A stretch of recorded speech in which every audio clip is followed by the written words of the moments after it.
Hi everyone, it's PHINQS here, and this is one of my minimal Asian inspired builds on Valheim. Now, I'm not going to show you how to recreate the whole thing. Most of this is pretty self-explanatory. Find an oak tree, place down some stone floors and put on a wooden outline. Although this structure here in the back is a little bit more complicated, and that's what we're going to focus on today. Now, I found a really easy way to do it. How to incorporate obviously these slits which allow smoke to drain whilst also providing shelter for yourself when you're inside.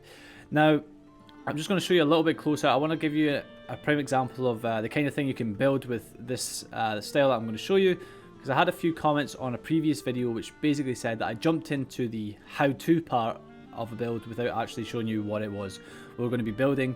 I thought it was a kind of fair comment.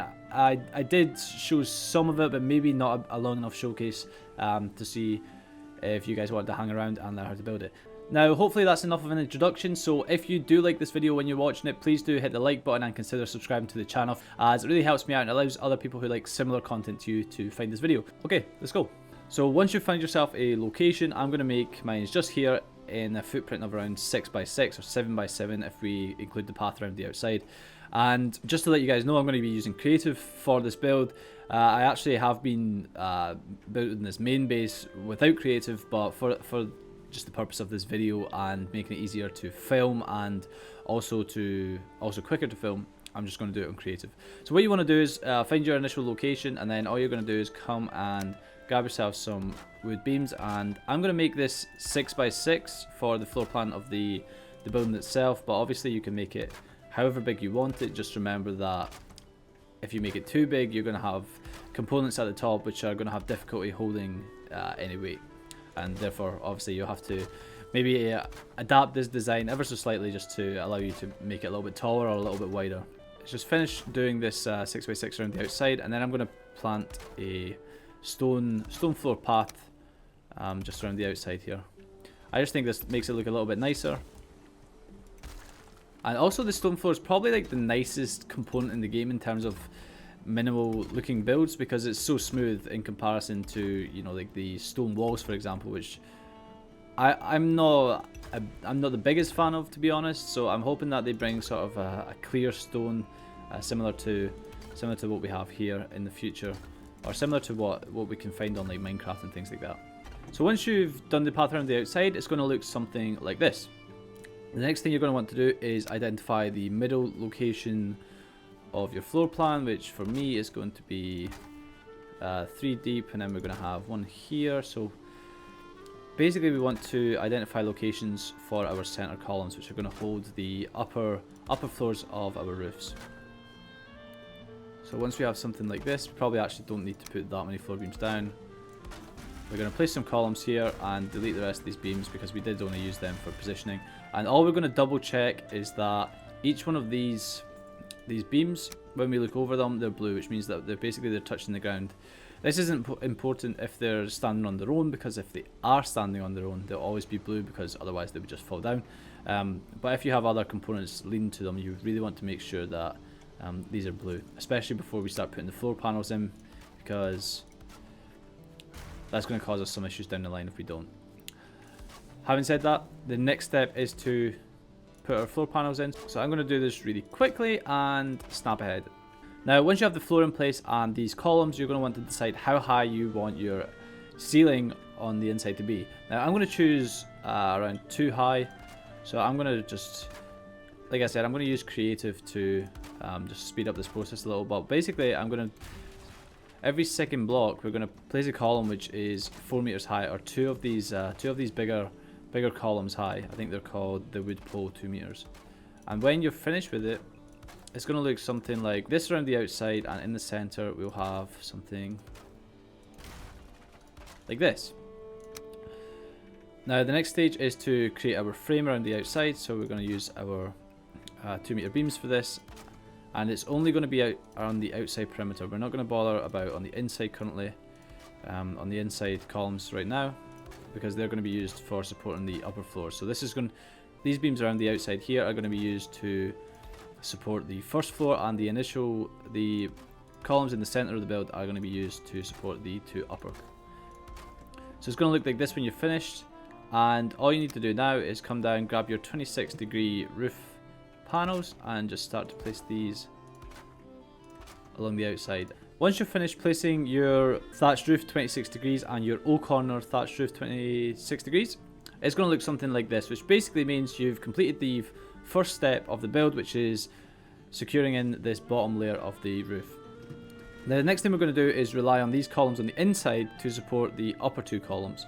And we're going to do this by grabbing our wood pole 1 meter, and we're going to pop this on the top of these columns here. Not down here. Let's just remove that real quick and place it up here. And then we're going to grab our wood beam 26 degrees and we're going to lock these in on the top of these columns facing towards the outside of the build. And that, when you're done, is going to look something like this. Now, the next thing we're going to do is grab our wood beams, and like we did on the bottom layer, we're going to just create a frame around the outside that we can hang our roof pieces on. Once we're done, it's going to look something like this. And what I like to do, which isn't required, I just have a problem with using half beams when you're not required to use just half beams. Basically, we put these half beams in so that we could locate the halfway point for these 26-degree beams. But all I want to do now is basically just come back and remove these. And now that it's all supported with the other sides, we should basically be able to do that no problem. If you are going to do this step, I recommend obviously just try and do it quickly. Otherwise, you will see that the 26-degree beams on the outside, which are holding everything up, are going to start to deteriorate quite quickly. So you do only get a certain amount of time to do this. The next thing, we're going to go back to our thatched roof 26 degrees. And again, we just need to go around the outside of our build. Make sure it's snapping properly on these beams, follow around the outside. Next up, we have the 26-degree roof panels again. And as you can see, this the structure is already starting to take shape. Now, of course, you could do this with the 45 degrees, but the 45 degrees actually cover a full beam's height. So if you were going to do that, everything would go a little bit taller. I'm not sure how that would work out in the grand scheme of things with how much these beams can support. But honestly, I've tried it with both now, and I prefer the 26 degrees and just the way it looks. I just think it looks a little bit better. Next up, we have the exact same thing going to happen again. So we need to put in a half beam again here and here. So it's going to look something like this. Grab our 26-degree beams, and this time, rather than go on the outside of the structure, we're going to be starting pointing them in the way towards each other like so. Now, when it's done, it's going to look something like this, and all I'm going to do, very similar to the floor below, is I'm going to replace these half beams with full beams. And that is just a personal preference. Of course, you can just use your half beams over and over again.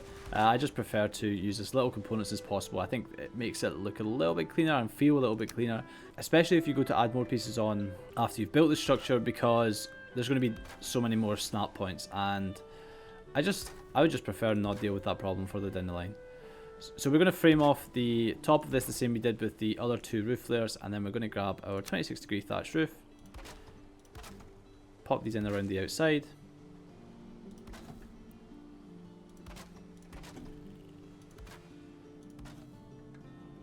And now all that's left to do is finish off with these old corners. And for the upper part here, all I like to do is just use these corners again. You can just carry it up, and it's going to look, if this one snaps in properly, something like this. So this is how you build a Japanese inspired gazebo or structure. Obviously this looks more like a gazebo right now because the bottom panels aren't filled in with walls or anything like that.